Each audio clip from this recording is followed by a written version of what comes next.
Welcome to RCTV Telugu. నేను మీ కేశవ. ఆదివాసీ ప్రాంతంలో అభివృద్ధి లక్ష్యం అంటున్న పాడేరు నియోజకవర్గ ఎమ్మెల్యే మత్స్యరాస విశ్వేశ్వరరాజు శనివారం పాడేరు కేంద్రంలో విలేకరుల సమావేశంలో ఆయన మాట్లాడుతూ, పాడేరు కేంద్రంలోనే కాకుండా ఇతర మండలాల్లో కూడా కలెక్టర్ ఆదేశాల మేరకు 100 అడుగులు ఖచ్చితంగా రోడ్డు విస్తరణ చేయాల్సిందేనని, ఇందుకు ప్రతి ఒక్క వర్తకులు సహకరించి ఈ యొక్క అభివృద్ధికి కృషి చేయాలని ఆయన కోరారు.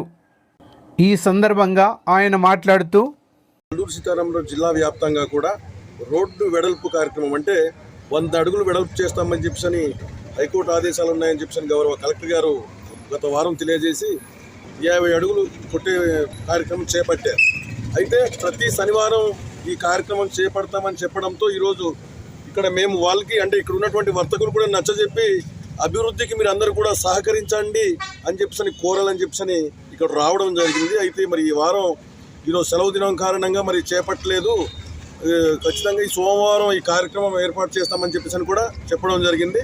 మేమైతే ఒకటే కోరుకుంటున్నాం, ఇక్కడ పాడేరు పట్టణంలో ఉన్నటువంటి ఈ ఏదైతే వాహనదారులకు అలాగే పార్కింగ్కి ఇబ్బంది కలుగుతుంది కాబట్టి ఖచ్చితంగా రెండు వైపులో కూడా 50 అడుగులు, ఒకవైపు 50 అడుగులు, ఇంకోవైపు కూడా 50 అడుగులు అంటే 100 అడుగులు వెడల్పు దిశగా మొత్తం ఈ రోడ్డు వెడల్పు చేసినట్లయితే ఖచ్చితంగా ఇక్కడ ఉన్నటువంటి వాహన సోదకులందరికీ కూడా ఉపయోగపడుతుంది. అలాగే వ్యాపారస్తులందరికీ కూడా ఉపయోగపడుతుంది. ఎటువంటి యాక్సిడెంట్లు జరగకుండా మంచిగా ఉంటుందని చెప్పేసి కూడా ఈ సందర్భంగా తెలియజేస్తున్నాను. అయితే ఖచ్చితంగా గౌరవ కలెక్టర్ గారికి నేను ఒకటే కోరుతున్నాను, స్థానికంగా ఉన్నటువంటి కొంతమంది నాయకులు ఈ జరిగేటటువంటి అభివృద్ధిని కూడా అడ్డుకునే ప్రయత్నం చేస్తున్నారని చెప్పేసి సోషల్ మీడియా వేదికగా అనేక వార్తలు చూస్తున్నాం. ఈ దీంట్లో భాగంగా నిన్న మొన్న అలాగే ఈ మధ్యకాలంలో ఈ సోషల్ మీడియా వేదికగా అనేక మంది ఈరోజు నన్ను ప్రశ్నించడం జరిగింది. ఎమ్మెల్యే గారు ఇటువైపు ఒకటే నేను చెప్తున్నాను, ఖచ్చితంగా అభివృద్ధి వైపు ఎమ్మెల్యే ఉంటారని చెప్పేసి కూడా ఈ సందర్భంగా మరిన్ని అప్డేట్స్ కోసం చూస్తూనే ఉండండి ఆర్సీటీవీ తెలుగు.